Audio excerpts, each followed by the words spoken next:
For 12 years, Ruth Callahan believed her sister. She believed there was no inheritance, no savings, no land, nothing left behind after the accident that took their parents on a rain-slicked highway when Ruth was only 8 years old. She believed it when she dropped out of community college to pick up a second shift at the diner. She believed it when the heat gave out in her Chicago apartment 3 winters in a row. She believed it every time her older sister, Adelaide, looked her in the eye and said the same 7 words. "There's nothing left. We have to survive." Then one Tuesday afternoon in October, a lawyer called from a small town in Colorado. A grandfather Ruth barely remembered had passed away, and he had left her something. A cabin, alone in the pines, waiting. What Ruth found inside those weathered walls would unravel every story she had ever been told.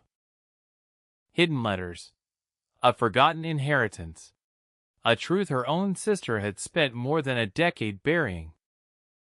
But the deepest wound wasn't the money that was taken. It was learning that the person who tucked her in at night, who braided her hair before school, who held her hand at their parents' grave, was the very person who had been lying to her all along. Stay with me, because this story about betrayal, forgiveness, and one old cabin in the Colorado pines will remind you that sometimes the people we trust most are the ones holding the secrets that change everything. Ruth Callahan had learned a long time ago that phones only rang with bad news. Bills, collectors, the landlord asking again about the water damage in the ceiling, her manager at the diner calling her in on her one day off. So when her phone buzzed that Tuesday afternoon in October, she almost didn't answer. Almost. She was 20 years old. She was standing in the storage room of Marchetti's Diner on West Grand Avenue, tying her apron with one hand, while balancing a stack of clean menus with the other. The overhead bulb flickered. The smell of old grease clung to everything. Her back already ached, and her shift hadn't even started. The phone kept buzzing. Unknown number. Colorado area code. She almost let it go to voicemail. Almost. Something made her tap the green button. Something she couldn't name then, and couldn't name later, not even years down the road, when she tried to explain it to strangers around a campfire. A pull? A quiet tap on the shoulder from somewhere she didn't yet believe in. "Hello? Is this Miss Ruth Callahan?" The voice was warm. Older. Careful, the way doctors are careful when they're about to say something you don't want to hear. "Yes. My name is Marcus Holloway. I'm an attorney calling from Livingston, Colorado." Colorado. The word landed somewhere strange in her chest. Ruth had never been to Colorado. She had never even been west of the Mississippi. Her whole world was 6 blocks of concrete and a bus route that circled between her apartment, the diner, and the 24-hour laundromat on the corner of Ashland. "I think you might have the wrong person," she said. "I don't believe I do, Miss Callahan. I'm reaching out about your grandfather, Walter Callahan." Her grandfather. She hadn't heard that name spoken out loud in more than a decade. Walter Callahan. Grandpa Walter, her mother used to call him. Ruth had a memory somewhere in the very back of her mind. A memory that felt more like a dream. A big warm hand lifting her up onto broad shoulders. The smell of pine needles. A carved wooden horse pressed into her small palm. And then, nothing. After the accident, his name simply vanished. Like a photograph pulled out of an album. Like a chapter torn from a book. Whenever Ruth had asked about him growing up, Adelaide had shut the conversation down before it could begin. "He didn't want us. Don't waste your energy on people who don't want you, Ruthie. That was always the answer. Firm. Final. The kind of sentence a child stops questioning after enough repetitions. Ruth found herself leaning against the metal shelves of the storage room. A dented can of tomato sauce dug into her hip. She barely felt it. "I'm sorry," she said slowly. "Are you telling me he passed away 3 weeks ago, Miss Callahan?" "I'm very sorry." 3 weeks. Ruth blinked at the flickering bulb. 3 weeks ago, she had been standing at this same shelf, counting inventory, living her small brown life. And somewhere in the Colorado mountains, a man who used to lift her onto his shoulders had been dying. Alone. "Miss Callahan? I'm here. There are matters concerning his estate that require your attention. Your grandfather left specific instructions in his will." "His will?" "Yes, ma'am." "Sir, I don't think you understand. I haven't seen my grandfather since I was 7 years old. There's got to be a mistake." "There isn't." The lawyer's voice softened. "Miss Callahan, your grandfather left you a property. A cabin, just outside the town of Livingston. He also left instructions that this call was to be made to you. Only to you. And only after his death." "Only to you." The word settled somewhere deep. A place Ruth hadn't opened in a long time. She swallowed. "Why me?" There was a pause on the line. A long one. The kind that means the person on the other end knows more than they can say. "That," said Marcus Holloway, "is a question I believe he wanted you to answer for yourself." The rest of the shift moved past her like a train she was watching from a platform. She poured coffee. She wiped down tables. She smiled at Mr. Hendricks in booth 4, who ordered the same tuna melt every Tuesday. She refilled the sugar caddies. She laughed at something one of the line cooks said, though later she couldn't remember what. Inside her chest, something had shifted. A cabin. She owned a cabin. The idea sounded absurd in her own head. Ruth couldn't afford a new pair of winter boots. Her checking account had $83 in it. She still owed the community college $240 in library fines from the semester she couldn't finish. And now some man was telling her she owned real estate in Colorado. It didn't fit. None of it fit. Because if there was a cabin, then there had been a grandfather who cared enough to leave her a cabin. And if there was a grandfather who cared, then why had she never heard from him? Not once. Not on a birthday. Not on a Christmas. Not when her parents died, and she and Adelaide had been left alone in an apartment with peeling wallpaper and a stack of unopened envelopes marked urgent. Where had he been? Or, the thought crept up on her slowly, quietly, like frost forming on a window. Or had he been there all along, and someone had kept him from her? She dropped a coffee pot. It shattered on the tile with a sharp crack that made the whole diner turn. "Sorry," she said quickly. "Sorry. I got it." She knelt down to sweep up the glass with shaking hands. And that was the first moment, the very first, that Ruth Callahan let herself think a thought she had never been allowed to think. What if my sister has been lying to me? The apartment was dark when she got home just before midnight. Ruth kicked off her sneakers, sank onto the futon, stared at the ceiling. She should call Adelaide. Adelaide was her older sister. Adelaide had raised her. Adelaide was the person Ruth was supposed to call when something big happened. Something told her to wait. Something told her to think first. She had never listened to that voice before. Tonight she did. 12 years of small moments began drifting up like leaves from the bottom of a pond. Moments Ruth had never questioned. Moments that had never quite added up. The time Ruth had asked, at 10 years old, whether their parents had left any pictures. They lost everything in the fire, Ruthie. I told you. The time Ruth had found a birthday card at 15. Addressed to her. Handwriting she didn't recognize. Postmarked from a town she'd never heard of. Some scam. People send these things hoping you'll write back. Throw it out.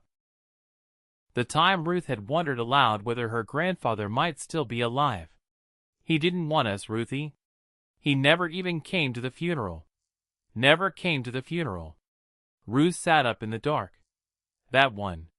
She turned that one over in her hands like a stone. Adelaide had said it 100 times. He didn't come to the funeral. He didn't reach out. He didn't care. But how would Adelaide have known if he had reached out? Adelaide would have been the one to answer the phone. Adelaide would have been the one at the mailbox. Adelaide would have been the one who signed for anything that came certified. Adelaide had been 17 years old, thrust into the role of a parent overnight, and she had held all of the doors. Ruth got up and made herself a cup of tea she didn't drink. She waited until morning to call. Adelaide picked up on the 4th ring. Ruth? It's early. I need to talk to you. A pause. A yawn. A rustle that might have been sheets, or might have been something else. Okay. Talk. Ruth held the phone very tightly. A lawyer called me yesterday. From Colorado. He said Grandpa Walter died. The silence stretched. And stretched. Long enough that Ruth pulled the phone from her ear to check whether the call had dropped. It hadn't. Oh, Adelaide said finally. Just that. Oh. Ruth's whole body went cold. You knew. Ruth. You knew he died. Ruth, How long have you known? Adelaide exhaled. It was a slow, tired exhale. The kind that comes from a person who has been holding something for far too long. About 3 weeks. 3 weeks. Which meant Adelaide had known from almost the very first day. Which meant Adelaide had spent 3 weeks looking Ruth in the eye across the counter at Sunday brunch and saying nothing. Why didn't you tell me? I was going to. When? Ruth.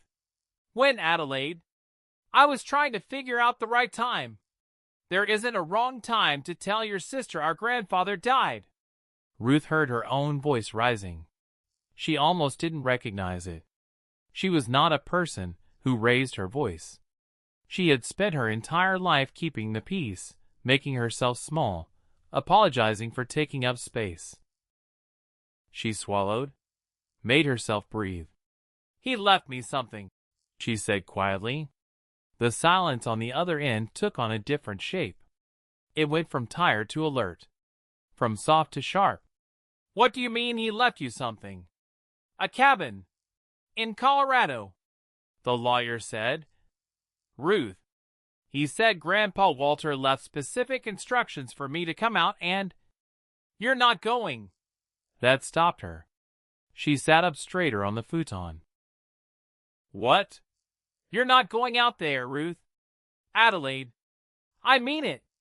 That man was not who you think he was. He left me a cabin.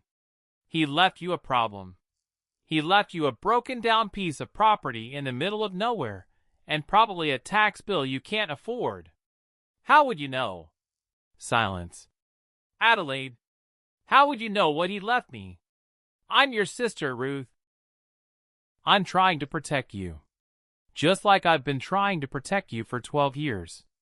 The word landed strangely. Protect. Ruth turned it over in her hand like a stone, too. Protect me from what? From getting hurt. By a dead man. The line went quiet again. And in that quiet, Ruth heard something she had never heard before. Not from Adelaide. Adelaide was always so sure. So certain. So in control. She heard fear. Small. Trembling. Underneath the words. A crack in a wall Adelaide had spent 12 years building. I'm going. Ruth said. "Ruthie, I'm going, Adelaide." She hung up before her sister could say anything else. Her hand was shaking so hard she almost dropped the phone. For the first time in her life, Ruth Callahan booked a plane ticket. She landed in Bozeman 2 days later. Marcus Holloway had arranged a rental car for her. A silver sedan with a full tank of gas, and detailed instructions written by hand on a piece of yellow legal paper because, he explained on the phone, the GPS would stop working about 40 miles out. She drove north. The road unspooled ahead of her. 2 lanes. Then 1. Then gravel. She passed a herd of elk grazing in a golden field. She passed a rusted mailbox with no house behind it. She passed a wooden sign that said "Welcome T.O. Livingston, Population 8, for 112, hand-painted in a font that looked like it hadn't been retouched since the 70s. The town itself was one main street and a handful of side roads. A hardware store. A diner.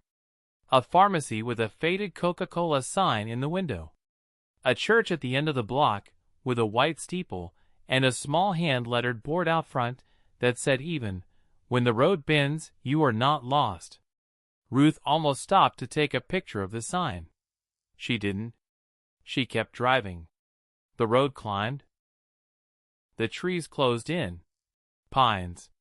Pines. More pines. The kind of forest that makes a person feel very small and very quiet at the same time.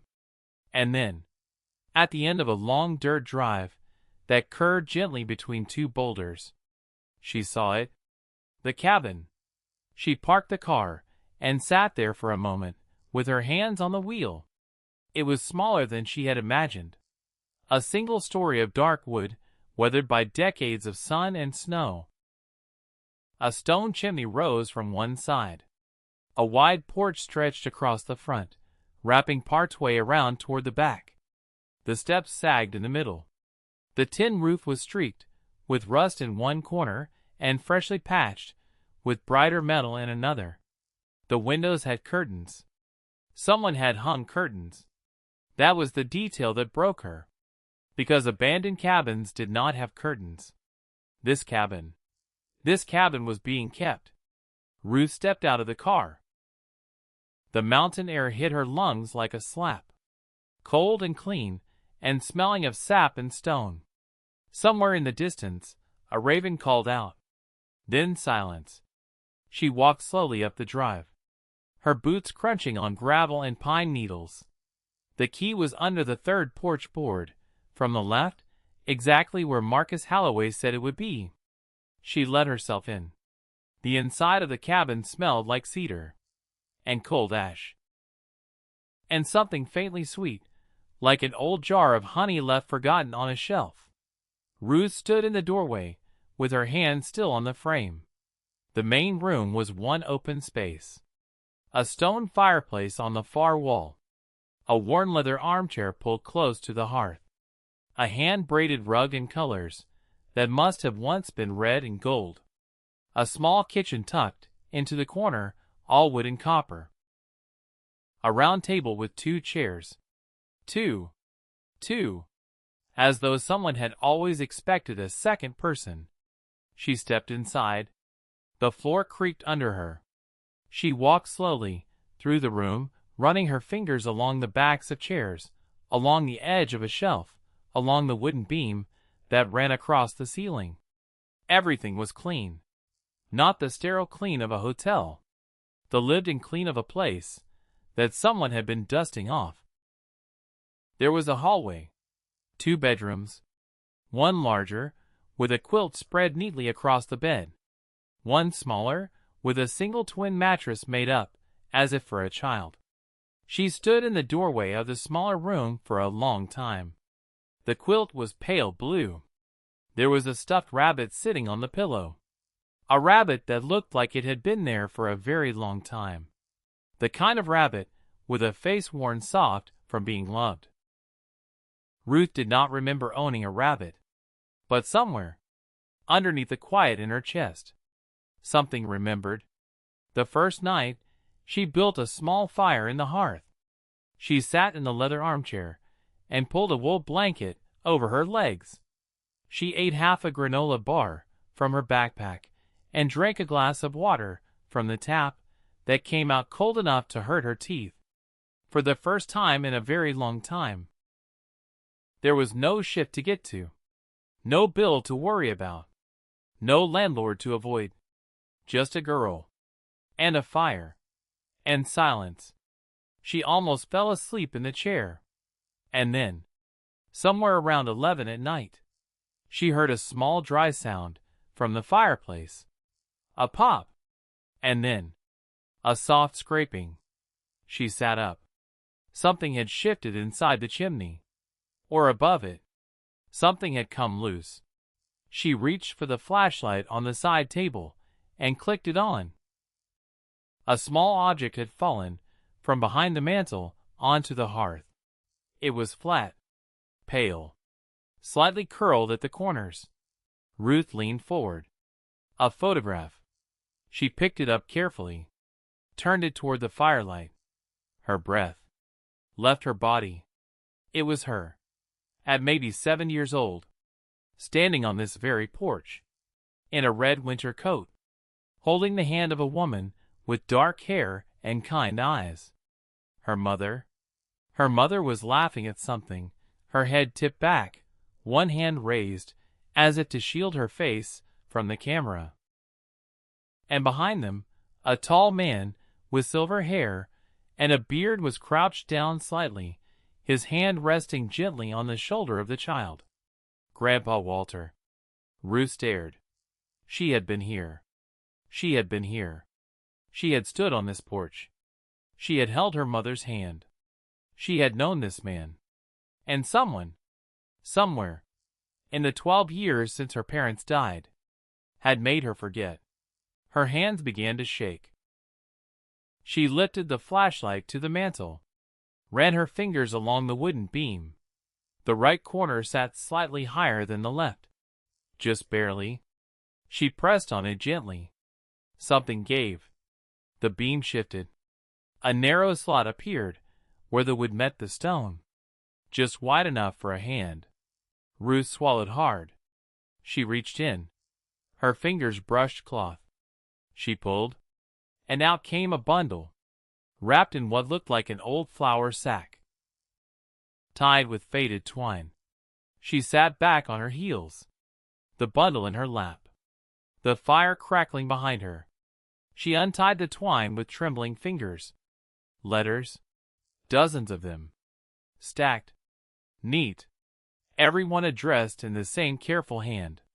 To Ruth, not to Adelaide, not to the girls, not to whom it may concern. To Ruth. Ruth. Ruth. Ruth.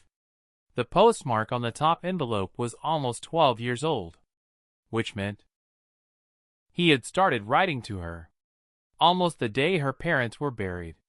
She peeled open the flap. The paper crackled softly, brittle with age.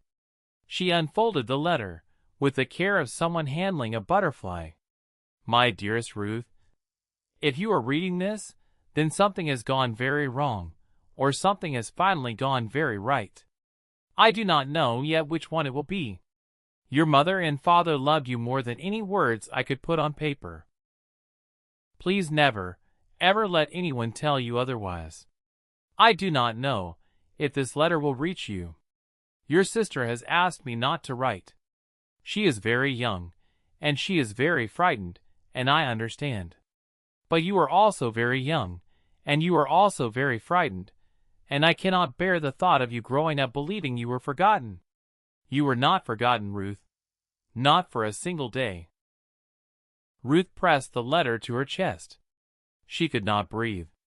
She read the letter again, and a third time, her eyes catching on the same lines. Your sister has asked me not to write. Adelaide. Adelaide had known. Adelaide had known, and Adelaide had asked. Ruth reached for the next envelope, postmarked 6 months later. My dearest Ruth, you are turning 9 this week. I have sent a small gift to your address. If it does reach you, please know that the wooden horse was carved by my own father when he was a young man, and it has been waiting on my shelf for you since the day you were born." Ruth had never received a wooden horse. She reached for the next letter, and the next, and the next. "My dearest Ruth, I have set aside a small sum for your college. Your father asked me to before he passed. My dearest Ruth, there is land. There is a trust. There are papers.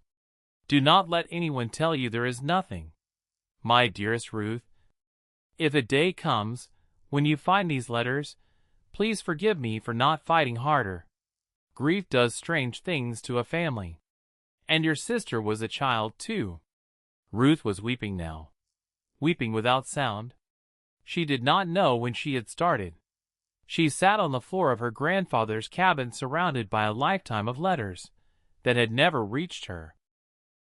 And she understood, in that quiet room, with the wind and the pines outside, that everything she had been told about her own life had a crack running straight through it. Her sister had lied. Not once. Not by accident. Not with kindness. For 12 years. Ruth pressed her palms into her eyes. Her chest ached in a way she had never felt before. Not grief exactly. Something older. Something that had been sitting under her ribs for a very long time, waiting for a name. Betrayal. The word came to her simple and clean. Not from a stranger. Not from the world. From the one person Ruth had trusted her whole entire life. Somewhere in the middle of all that silence, Ruth Callahan made a decision. She was not going home. Not yet. Not until she knew everything. She wiped her face with the sleeve of her jacket. She gathered the letters carefully back into the flour sack. She set them on the small wooden table by the armchair like they were something holy. Because they were. They were the truth. And Ruth had waited 12 years for it to find her. Outside, snow began to fall. Softly. The first snow of the season. Small quiet flakes drifting down between the pines. Ruth stepped onto the porch, with the wool blanket wrapped around her shoulders. She looked up. Ancient mountains. Silent. Unhurried. "I'm here, Grandpa," she whispered. The snow kept falling. And Ruth, for the first time since she was 7 years old, did not feel alone. Ruth did not sleep that first night. She read letters until her eyes burned and the fire dwindled to a soft orange glow. She sat cross-legged on the wooden floor, with the flour sack open beside her, and she read her grandfather's handwriting until his voice began to feel like a real voice. Like a voice her body had been waiting for. By the time the first pale gray light crept through the windows, she had gone through 14 letters. 14 out of, she didn't know, 50, 60, more. She had stopped counting.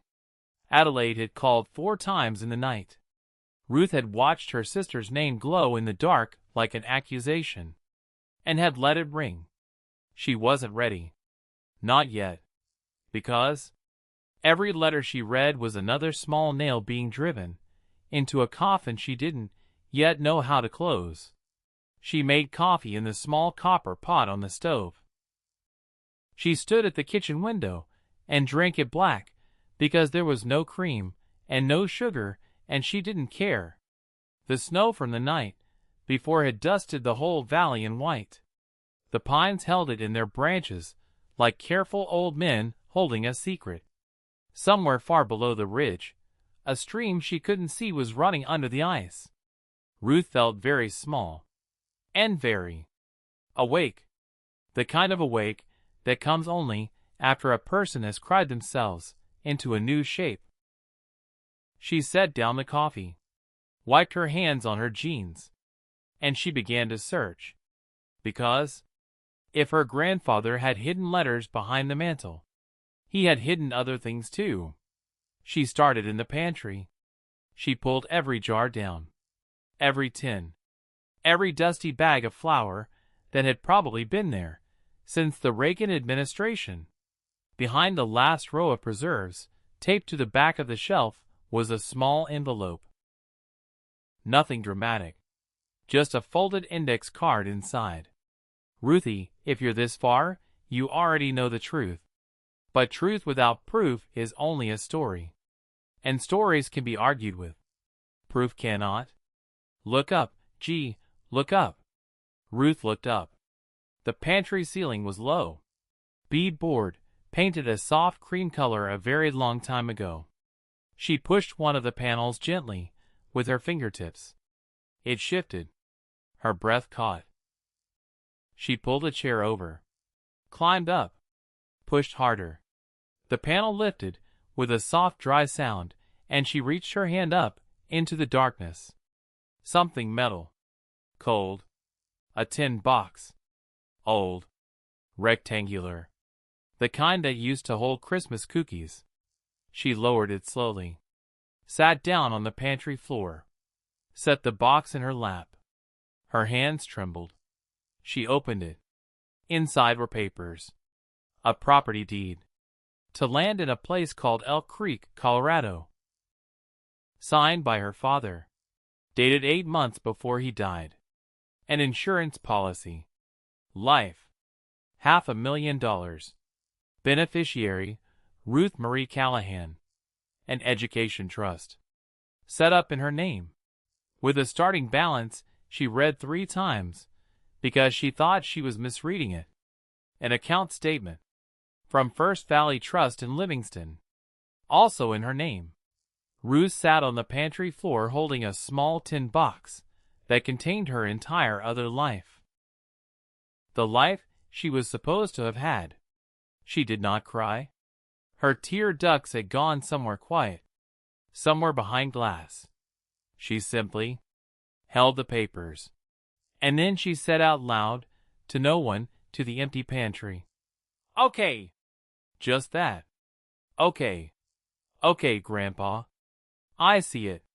She drove into Livingston that afternoon. The rental car crunched down the gravel road and out onto the paved county highway and then into town.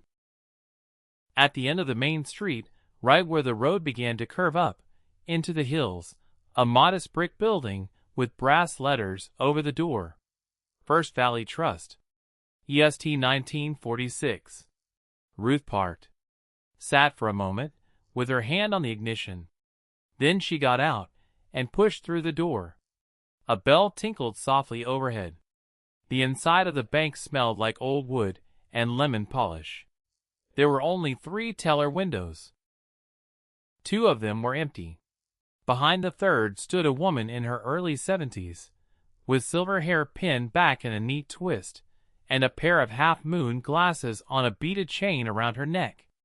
The woman looked up, saw Ruth, and went very, very still.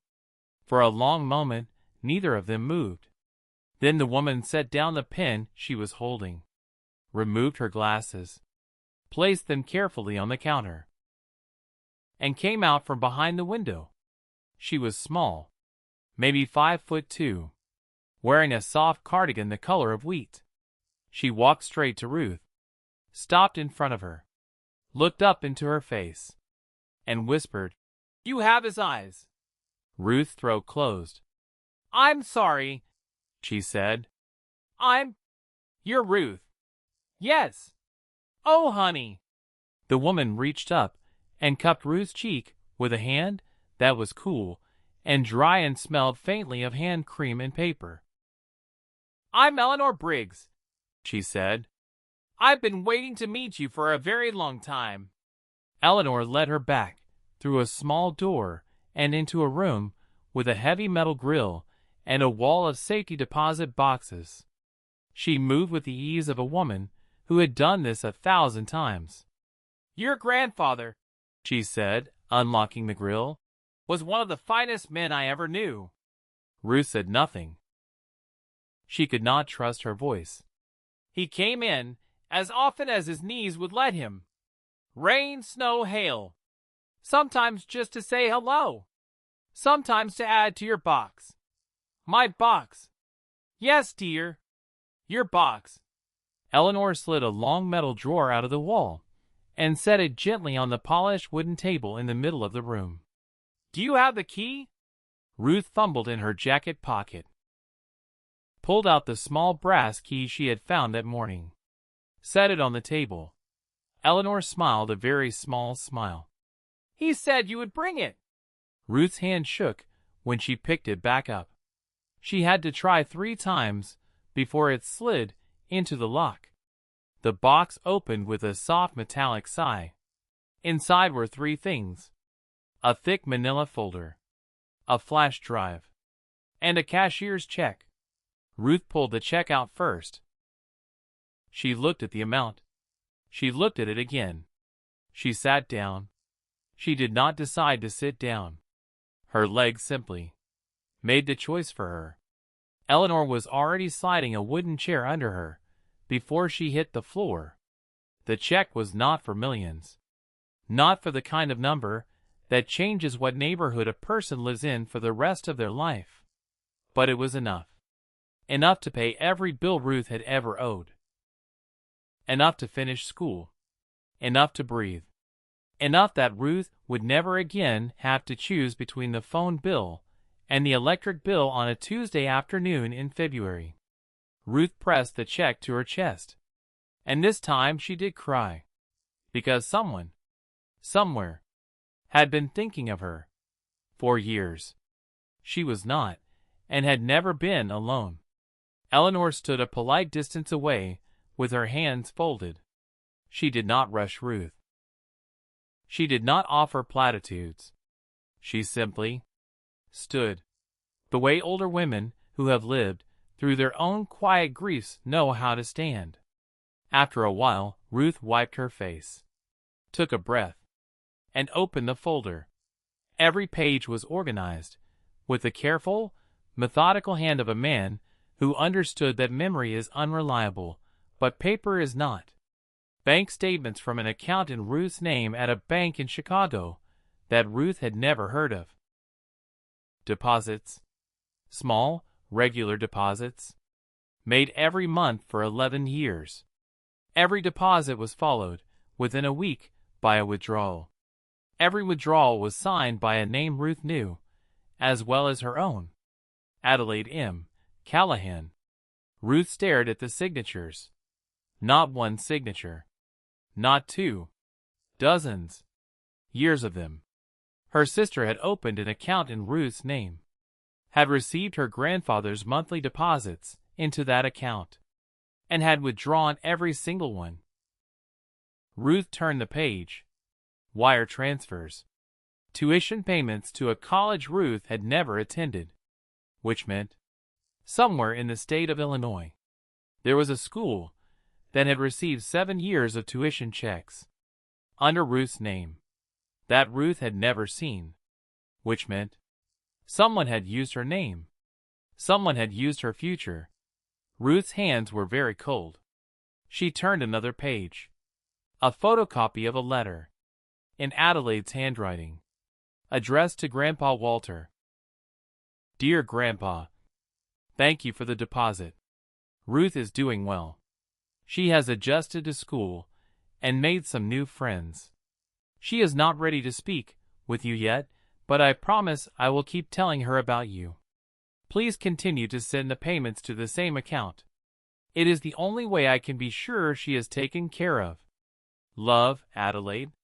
Ruth's mouth opened, then closed. She had never made new friends.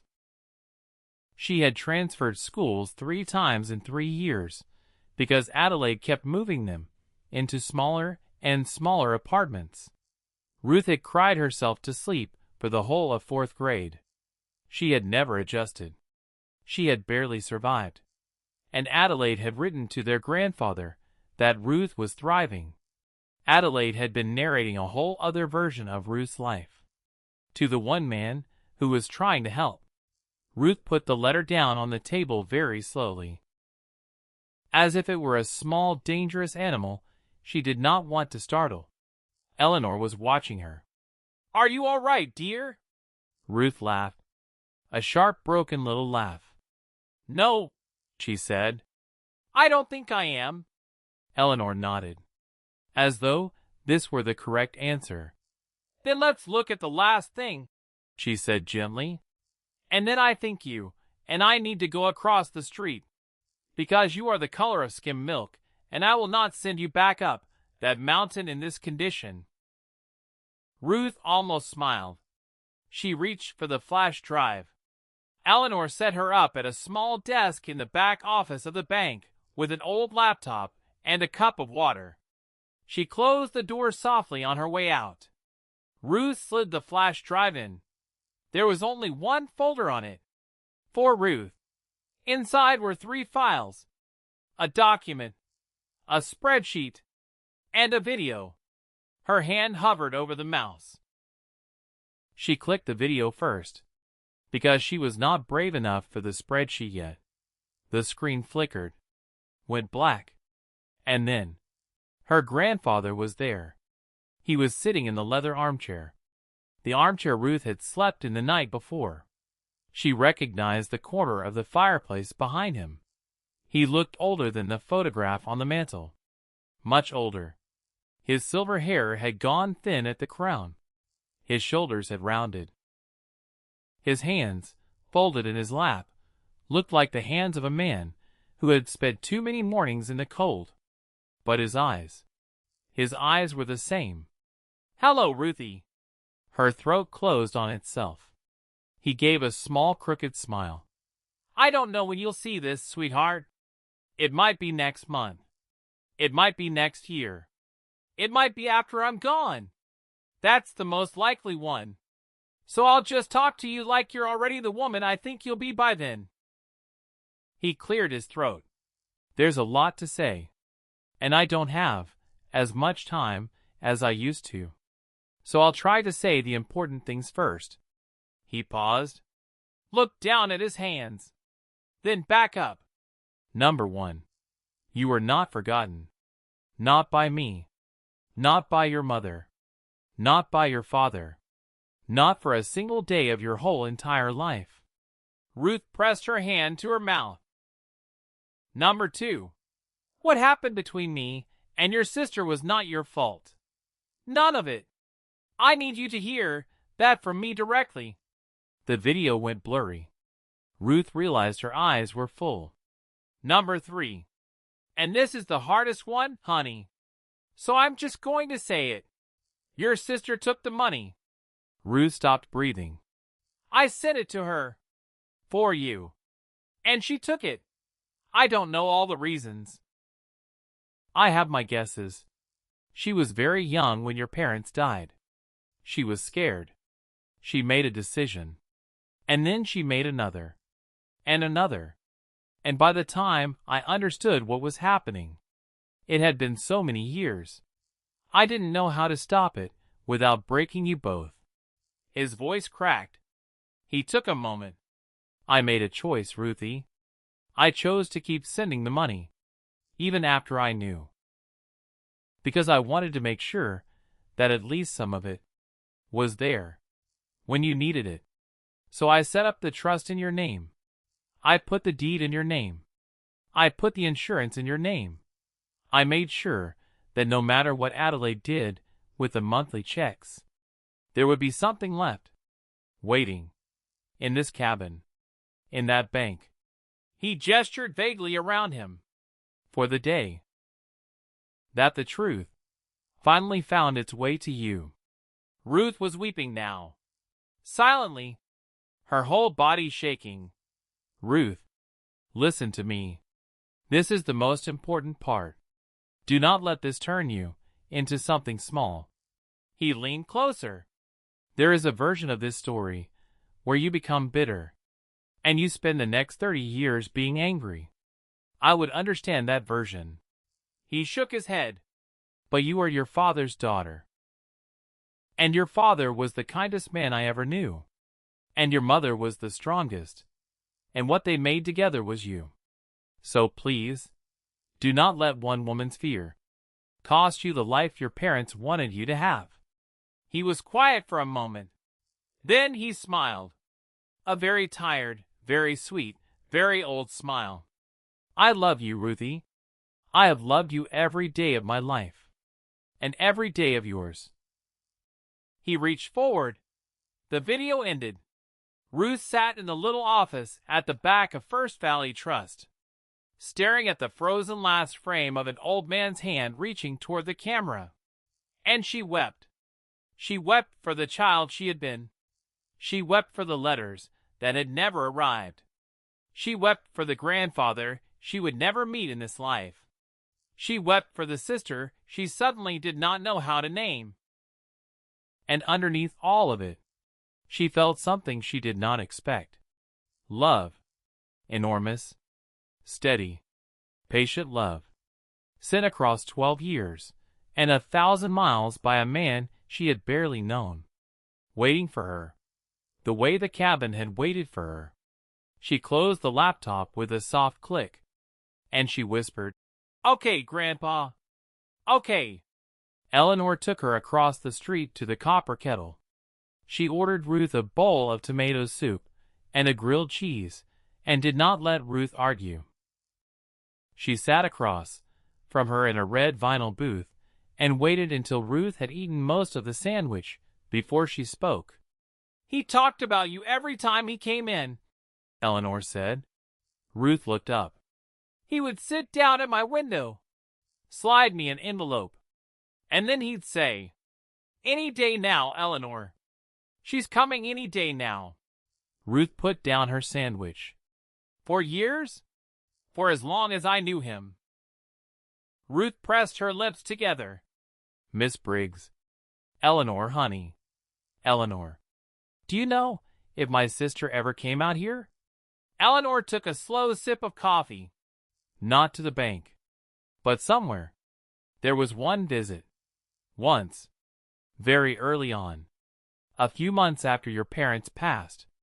I don't know what was said. Your grandfather never told me. He came in the next week, and he looked like he had aged 10 years. Ruth closed her eyes. "Did he tell you anything about it? Ever?" "He said only one thing," Eleanor answered. "He said, 'A frightened child made a promise, and I am going to have to spend the rest of my life keeping mine.'" Ruth opened her eyes. "Do you know what he meant?" Eleanor set down her cup. She looked at Ruth for a long moment. Then she said, "I think you should go see Pastor Elias." The church at the end of Main Street had a white steeple and a small hand-lettered board out front. "Even when the road bends, you are not lost." Ruth stood in front of it with her hands in her jacket pockets and her heart in her mouth. Eleanor had called ahead. Pastor Elias Whitfield was waiting for her in the fellowship hall. He was a tall man, somewhere in his late 70s. Deep brown skin. A close-cropped ring of white hair. Wire-rimmed glasses. A soft green sweater with a coffee stain on the front that he seemed to have made peace with a long time ago. When he saw her, he stopped, set down the chair he was arranging, and walked toward her with both hands out. He did not hug her. He simply took her hands, held them for a second, and then let them go. "Ruth Callahan." "Yes, sir. Your grandfather," he said, "was my best friend for 22 years. Ruth's eyes filled again. Pastor Elias smiled. A gentle, unhurried smile. "Come sit with me a while." He led her to 2 folding chairs by a big drafty window that looked out at the back of the church. He poured her a cup of coffee from a battered stainless steel urn on a card table. He handed it to her, sat down beside her, and for a long moment, he just waited. Ruth held the coffee cup with both hands. "He asked me to give you something," Pastor Elias finally said. "If you ever came," which he was certain you would. Ruth looked up. Pastor Elias reached into the inside pocket of his sweater and pulled out an envelope. It was pale yellow. slightly wrinkled from being carried around. Her name was written on the front in a hand she did not recognize. Sharp, feminine, very familiar in a way that made her stomach turn. She took the envelope. Her fingers knew the handwriting before her mind did. Adelaide? He gave you this. He did? Why? Pastor Elias looked at her with such sadness in his eyes that Ruth almost couldn't hold his gaze. Because he wanted you, he said, to know it in her own words. Not his. Not mine. Hers. Ruth's hands were trembling. She opened the envelope. She unfolded the letter. She read, Dear Grandpa Walter, I know you keep writing to Ruth. Please stop. She is not ready. She may never be ready. She is doing her best to move on from what happened, and every letter you send is a reminder of a life she is trying to forget. I am asking you, as her sister and as her guardian, please do not contact her again. Please do not send more gifts. Please do not come to visit. If you truly love her, you will let us live in peace. The money you sent will be used for her care. I promise. But she must not know it comes from you. She is too young to understand, and it will only confuse her. Please, Grandpa. If she ever finds out about any of this, she will hate me forever. And I cannot lose her. She is all I have left. Adelaide. Ruth read it once. She read it twice. She read it 3 times. She lowered the letter into her lap. The date at the top was 3 months after her parents had died. Adelaide had been 18 years old. Ruth had been 8. The world had been fresh from ending, and her sister had already begun building the walls. Ruth stared out the window, at the pines, at the small tidy graveyard beside the church, at a squirrel darting across the snow. She did not feel rage. That surprised her. She had expected rage. What she felt was quieter than rage. She felt understanding. Terrible. Clarifying. Unwelcome understanding. She saw an 18-year-old girl in a Chicago apartment, sitting at a scratched kitchen table, writing a letter to the one adult who might have saved them both, asking him not to come. Not because Adelaide was cruel, but because Adelaide was afraid. Ruth saw, in that letter, the exact moment that a young woman had stepped into the wrong hallway of her own life, and had never found the door back out. She looked at Pastor Elias. He got this letter. He did. He kept sending money anyway. He did. Why? Pastor Elias reached over, and gently, very gently, placed his warm, dry hand over Ruth's cold ones. Because, he said, your grandfather understood something a lot of us take too long to learn. Ruth waited. He understood, Pastor Elias said, that the people who hurt us are almost always people who are already hurting. He couldn't fix your sister. He knew that. But he could put something on the shelf and label it Ruth. And wait. Ruth looked down at the letter in her hands, at Adelaide's sharp, familiar handwriting. Her sister had known. Every single day, every Christmas, every birthday, Adelaide had known. Ruth folded the letter with hands that had gone very still. She placed it back in the yellow envelope. She set the envelope on her knee. She turned to Pastor Elias. I need to see her, Ruth said. I need to see my sister. Pastor Elias nodded. I thought you might. I don't know what I'm going to say yet. He smiled, very softly. You don't need to know yet, child. You just need to know that you're strong enough to hear whatever she says back. Ruth's eyes filled one more time. She squeezed his hand, and in her jacket pocket, her phone began to buzz.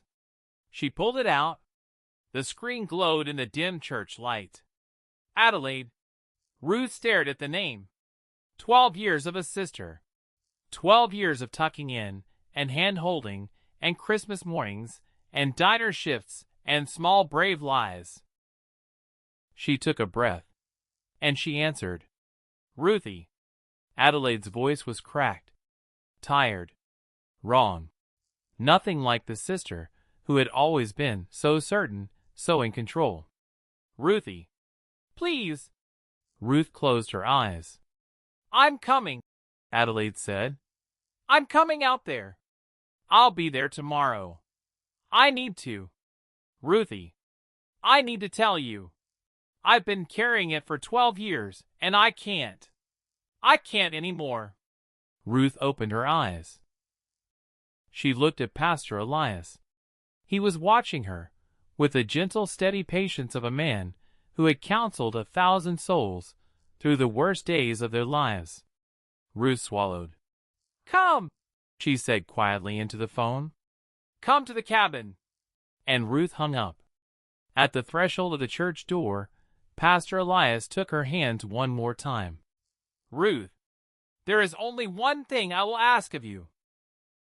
Before your sister comes, anything, try to remember," he said, "that she was a child too." Ruth nodded. She stepped out into the pale afternoon light. She looked up at the mountains once, zipped her jacket to her chin, walked to her rental car, and she began the long drive up the mountain to wait for her sister. Ruth did not sleep the night before Adelaide came. She sat in the leather armchair by the fire with the yellow envelope on her knee and the flour sack of letters at her feet. She watched the flames burn down, then up, then down again. 12 years. That was the number that kept circling.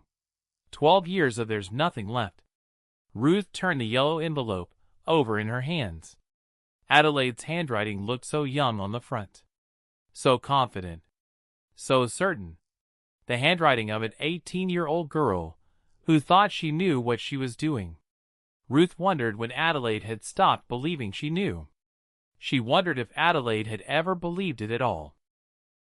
The snow started again at dawn. Small quiet flakes drifting down between the pines. The kind of snow that has no urgency about it. Ruth stood on the porch in her grandfather's wool coat. The coat had been hanging on a hook by the door when she arrived. She had put it on that morning without thinking. It smelled faintly of pipe tobacco and cedar. It swallowed her hands. She watched the driveway. A single black raven landed on the porch rail, cocked its head at her, flew away. She heard the car before she saw it. The soft crunch of tires on wet gravel. The low hum of an engine cresting the last curve of the drive. An old blue Subaru appeared between the boulders. Adelaide. Ruth's whole body went tight, then loose, then tight again. The Subaru rolled to a stop in front of the cabin. The engine cut off. For a long moment, no one got out. Ruth could see her sister through the windshield, both hands still on the steering wheel, staring straight ahead, not moving, not looking up. Ruth waited. Because 12 years. Adelaide could take another 2 minutes. Finally, the door opened. Adelaide stepped out. She looked different, smaller. She had shrunk. She was wearing an old red parka Ruth remembered from high school. Her dark hair was pulled back in a loose ponytail. Her face was bare of makeup. Her eyes were swollen. She looked, Ruth realized, exactly like she had at 18. Not older, not younger. The same. As if grief had frozen her at the moment their parents died. And she had been living inside that moment ever since. Adelaide looked up at the cabin, then at Ruth. Her chin trembled. She did not come forward. Ruth did not go down. They stood there. Sister on the porch. Sister at the car. The pines around them. The snow between them. Finally Ruth said, "Come inside." Adelaide nodded. reached back into the car, pulled out a small overnight bag, and a battered brown leather ledger book she was holding against her chest like a shield. She climbed the porch steps. She stopped in front of Ruth. Up close, Ruth could see the years on her sister's face, the tiny lines at the corners of her eyes, the gray hair at her temples, the old scar on her chin from when she had fallen off her bike at 14, the face that had tucked her in, the face that had lied to her. Both of those things. At the same time, Adelaide opened her mouth. Ruth held up a hand. "Not out here. Come inside first. It's cold." Adelaide closed her mouth, nodded again, and followed her sister into the cabin. Ruth put water on for coffee, because that is what you do when there is nothing else you know how to do. You make coffee. Her hands were steady. She noticed that. Adelaide sat down at the wooden table by the window, set the ledger book down, folded her hands on top of it, waited. Ruth spooned grounds into the copper pot. She did not turn around.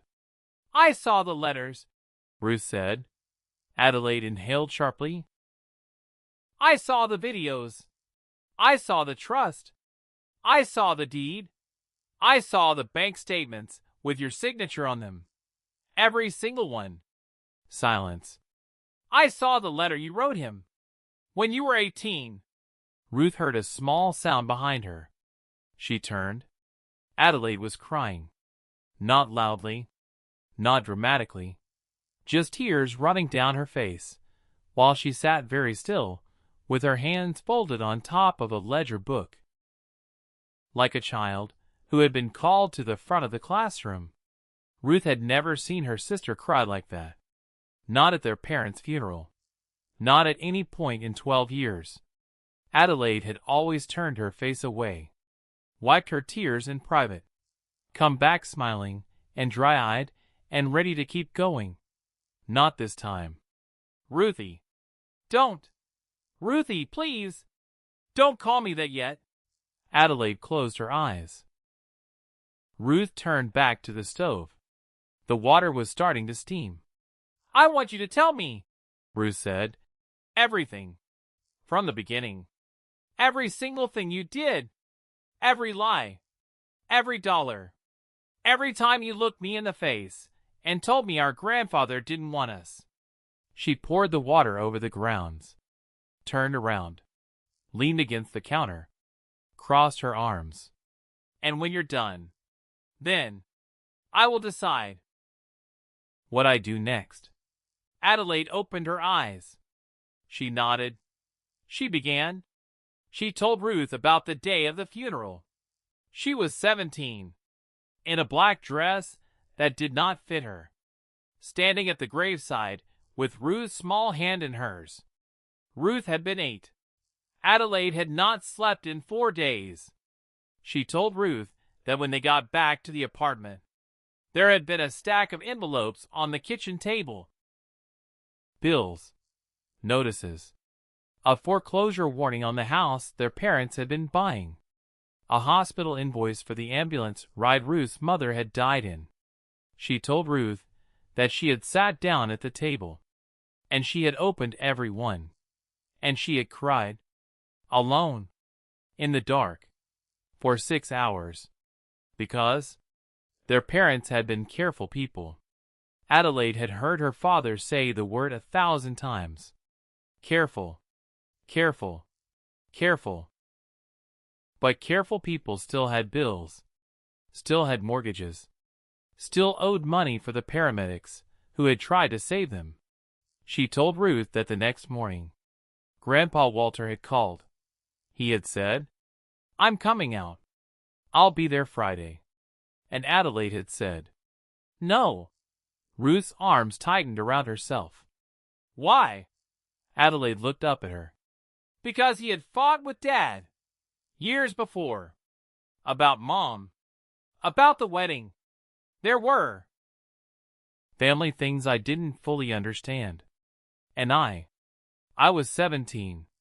And I thought if he came out, He would take us. He would take you. And I would be alone. And Ruthie. I couldn't lose you too. Ruth stared at her. So you cut him off.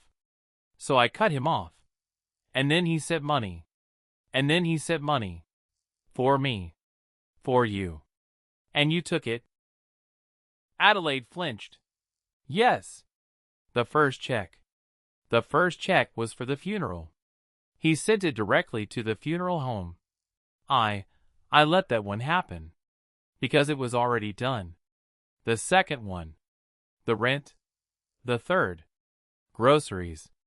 The fourth. Ruthie. The fourth, Adelaide. Adelaide dropped her face into her hands. The fourth was for me. Ruth said nothing. There was a textbook. For a class I was still enrolled in. I dropped the class later. But the textbook was $180. And I used the money. Adelaide looked up. Her eyes were red. And Ruthie. That was the first one. That I took. That was not for you. Ruth swallowed. How many were there? After. A lot. How many? I don't know. How many, Adelaide? Ruthie. Please. How much? Silence. Total. Adelaide made a small broken sound. She reached for the ledger book. Slid it across the table. Toward Ruth. Ruth did not touch it. You tell me. Ruth. You tell me. In your own words. How much you took. Adelaide closed her eyes. She said a number. Ruth's whole chest went hollow. She had suspected. The papers had suggested. The bank statements had hinted. But hearing it out loud, in her sister's own voice, was different. It was a lot of money. It was, in fact, an entire other life's worth of money. Ruth felt her knees threaten to give out. She pulled a chair from the other side of the table, sat down, placed her hands flat on the wood. Okay, she said quietly. Now tell me what you did with it. Adelaide opened the ledger. Every page was filled with her handwriting. Neat, small, careful, column after column. Date, amount, purpose. Not receipts. Adelaide had not saved receipts, but records. Detailed records. 12 years of them. Ruth stared. You? Kept track. I kept track of every dollar. Why? Adelaide's mouth trembled. Because I couldn't spend it. Not really. Not without knowing where it was going. Adelaide pushed the ledger closer. Ruth looked. Rent. Rent. Rent. Rent. Groceries. Groceries. Ruth's braces. $1,200. When Ruth was 11, Ruth remembered getting those braces. She had thought they had come from the free clinic. Ruth's winter coat.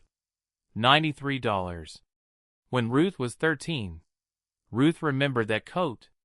It had been red. She had loved it. The security deposit on the first apartment Ruth had rented after high school. $650. Ruth had thought Adelaide had lent it to her out of her own paycheck.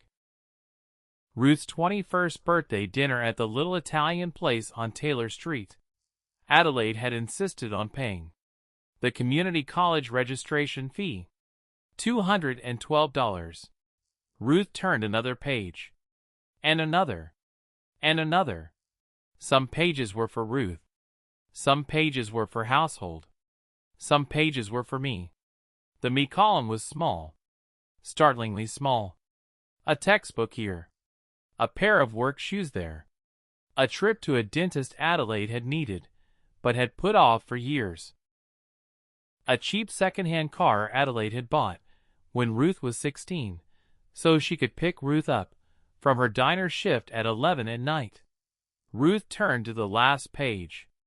At the very bottom, underlined twice. Remaining balance.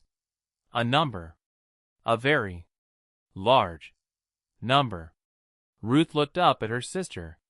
What is this? Adelaide swallowed. That's the rest of it. The rest of what?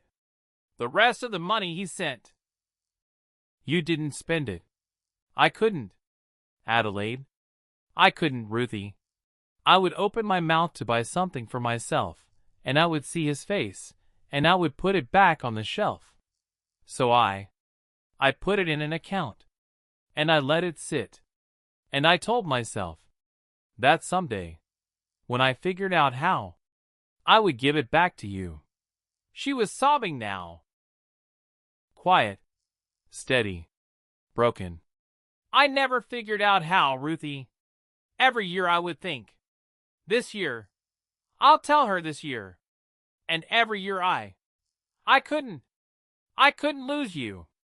So I kept it, and I hated myself. For 12 years. Ruth stared at the ledger, at the number underlined twice. It was not everything Adelaide had taken, but it was most of it. A significant, painful, life-changing most of it. Adelaide had stolen from Ruth. For 12 years. And Adelaide had also, somehow, not stolen from herself. Ruth pressed her hands against her eyes. She did not know what to feel. She felt everything. She felt nothing. She felt like a woman standing in the ocean at low tide watching a wave build very slowly on the horizon. She lowered her hands. She looked at Adelaide, and she said, very quietly, "There's something you don't know." Adelaide looked up, wiped her face, waited. Ruth stood. She walked to the mantel. She reached behind the small carved wooden horse she had found in the desk drawer the day before, and she pulled out one last letter, the one Grandpa Walter had left in the false bottom of the ledger book Ruth had discovered in the pantry. The letter he had marked in his careful upright hand. Ruth, do not open this until you have seen your sister again. Ruth had honored that. She had carried it in her jacket pocket for a whole day and a whole night without opening it. She sat back down across from Adelaide. She set the letter on the table. He left this for me. For after we met, I haven't read it yet. Adelaide stared at the envelope. You want me to be here. I want you to hear whatever he says. Adelaide covered her mouth. Ruthie, just listen. Please. Ruth slid her finger under the flap. She unfolded the paper. Her hands were shaking. She read it out loud. My dearest Ruth, if you are reading this, it means Adelaide has come. And it means you have listened. Both of those things are miracles. I want you to know I never stopped believing they would happen. But I want you to also know how much I hoped. I want to tell you something I did not say in the video. Your sister is not a bad woman. She is a woman who was asked to grow up in one afternoon on the side of a rainy highway, while a stranger in a police uniform told her that her whole world was gone. She was 17 years old. She had no one. She was frightened. And in her fear, she built a wall. Fear is very good at building walls, Ruthie. Grief is even better. Together, they can build a wall so tall that a person cannot see over it, cannot see past it, cannot even remember what was on the other side. I watched my son build that same kind of wall once. When his mother died, I could not reach him for 11 years. And then one day, he came to my door, and he said, Dad, I don't want to build any more walls. Your father found his way back to me, Ruth. It is why he brought you here to this cabin when you were 7 years old. He wanted you to know your grandfather. He wanted us to have Christmas. He wanted to tear down the wall. He did not know it would be the last summer of his life. Neither did I. I want you to know that I made peace with him. That we cried at that kitchen table where you are probably sitting right now. That we forgave each other for 11 wasted years. and that I would not trade one moment of the wall coming down. Not for anything in this world. Ruth, your sister has been living behind a wall for 12 years. I do not know if she deserves your forgiveness. That is not for me to decide. I know only this. Money can be repaid. Trust can be rebuilt. Years cannot be returned. But sisters can be found again, even after a very long time, even after very great harm. Do not let the money we lost cost you the sister you still have. You are the last of us, Ruth. You and Adelaide. There is no one else. I love you both. I have loved you both. Every day. Grandpa. Ruth's hands lowered. The letter rested on the table between them. Adelaide was sobbing without sound. Ruth was too. For a long time, neither of them spoke. The snow fell softly outside the window. The fire crackled behind them. Ruth looked at her sister across the wooden table. She did not see a villain. She did not see a saint. She saw a woman who had been given too much to carry, too young, and had carried it wrong. For 12 years. And had lied about it. And had also, in some strange, stubborn, wounded way, protected the very thing she had stolen. Ruth reached across the table. She took her sister's hand. Adelaide gasped. She looked up, eyes wide, disbelieving. Ruthie, I don't forgive you yet. Adelaide nodded quickly. I don't know if I'm going to. I know. I need time. Take all the time you need. Ruth squeezed her sister's hand once. But I'm not going to court, Della. The nickname slipped out. The first time in years. Adelaide's whole body broke at the sound of it. I'm not calling a lawyer to fight you. I'm not going to spend the next 3 years of my life sitting across from you in a courtroom, with strangers deciding what our family is worth. Adelaide pressed Ruth's hand to her forehead. And she wept.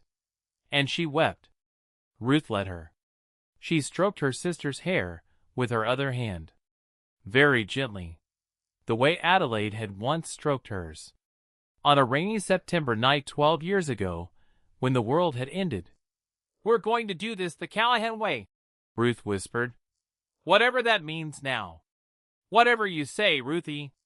Whatever you say. You are going to make it right. Yes. On paper. In writing. With Attorney Holloway helping us. Yes. And I am going to finish school. Yes. And you are going to help me. Ruthie. Anything. Ruth swallowed hard. And Della. Yes.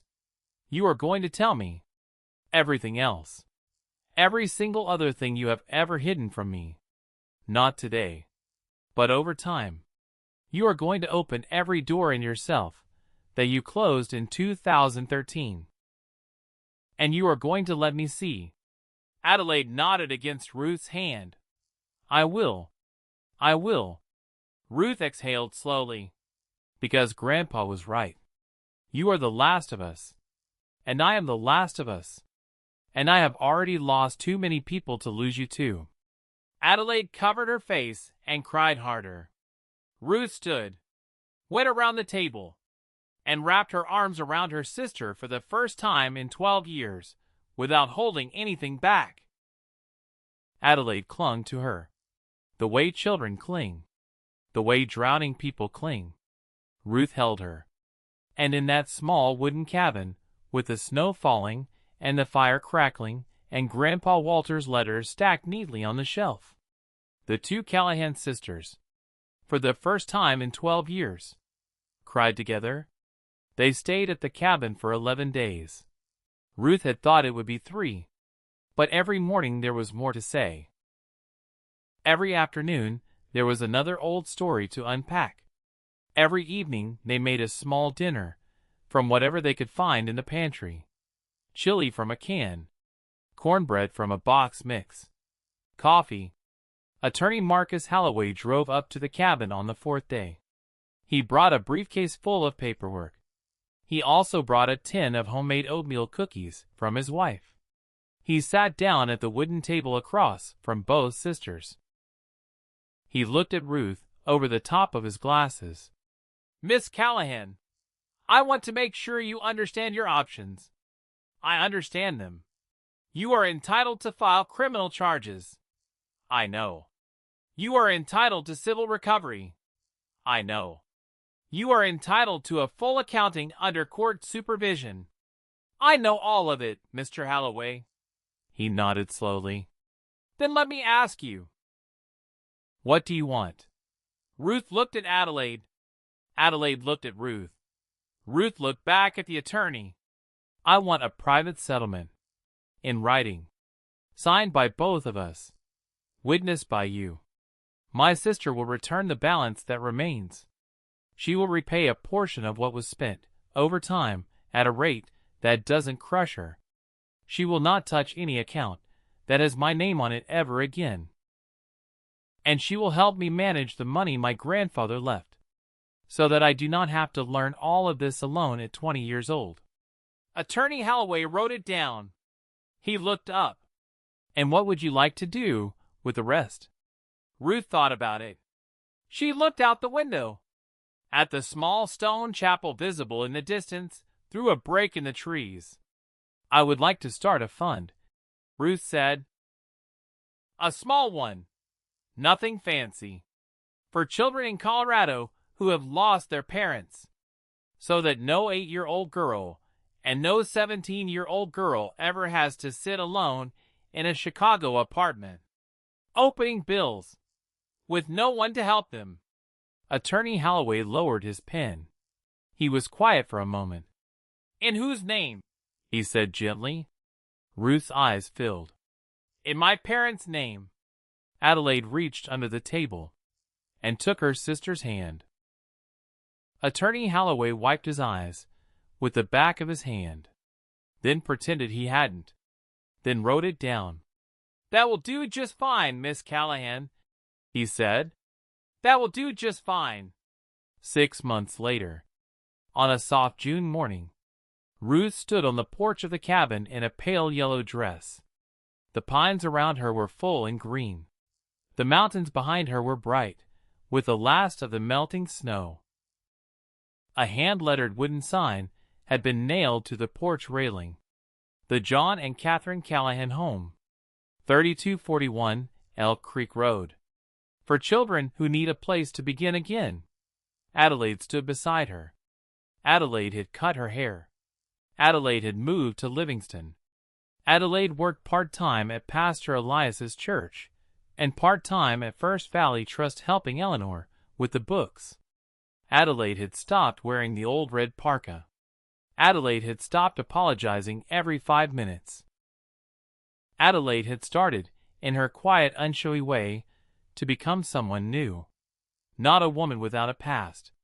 A woman who could look at her past without flinching. Ruth had returned to Chicago in the meantime. She had finished her degree. Social work. She would be starting her master's in the fall. She had taken a small studio apartment near the community college. She had bought a real winter coat and a pair of boots that fit. She had come back to the cabin for the summer to welcome the first 3 girls. They arrived in a white van driven by a woman from the county foster office. 2 sisters, 12 and 9, and 1 girl on her own, 15 years old, thin and quiet, with dark braided hair and eyes that had already seen too much. Ruth stood on the porch and watched them climb out. The 9-year-old looked up at the cabin, and then at Ruth, and then back at the cabin, and her small mouth opened in wonder. Ruth remembered. She remembered being 7 years old, standing on this same porch, holding her mother's hand, feeling, for a moment, held. She walked down the porch steps. She knelt in the grass. She held out her hand to the 9-year-old. "Hi, sweetheart," Ruth said softly. "My name is Ruth, and I have a room upstairs that I think has been waiting for you." The little girl slipped her small hand into Ruth's. and Adelaide, watching from the porch, pressed her hands to her chest and closed her eyes. That evening, after dinner, after the girls were tucked into bed, after the fire was banked down and the kitchen was cleaned, Ruth walked out onto the porch alone. The sun was going down behind the ridge. The pines were dark against a sky the color of a soft peach. Somewhere in the woods, a single owl called out, and another answered. Ruth wrapped her arms around herself. She thought of her mother, laughing on this porch in a photograph she had never seen until 3 months ago. She thought of her father, bringing her here at 7 years old, trying, quietly, to bring down a wall. She thought of her grandfather, sitting in the leather armchair, writing letter after letter into the dark, trusting that one day, somehow, the truth would find its way home. She thought of Della, sleeping now in the smaller bedroom, finally able to sleep. And she thought of the 4 small women who had once been Callahan, and now were spread across a graveyard, and a Chicago studio, and this porch, and a bed upstairs, where a 12-year-old and a 9-year-old were sharing pillows for the first night of the rest of their lives. Ruth looked up. The mountains said nothing. They had never needed to. She whispered very softly into the pines. "Thank you, Grandpa." The owl called out again. Ruth turned, and she walked back inside, to her sister, to her 3 new girls, to the life that had, at long last, been given back to her. The screen door closed softly behind her, and behind the mantel, in the small wooden cabin at the edge of the Colorado pines, the very last letter Walter Callahan had ever written remained folded on a table. "Do not let the money we lost cost you the sister you still have." The fire crackled. The night fell, and the cabin, which had waited so long, was full at last.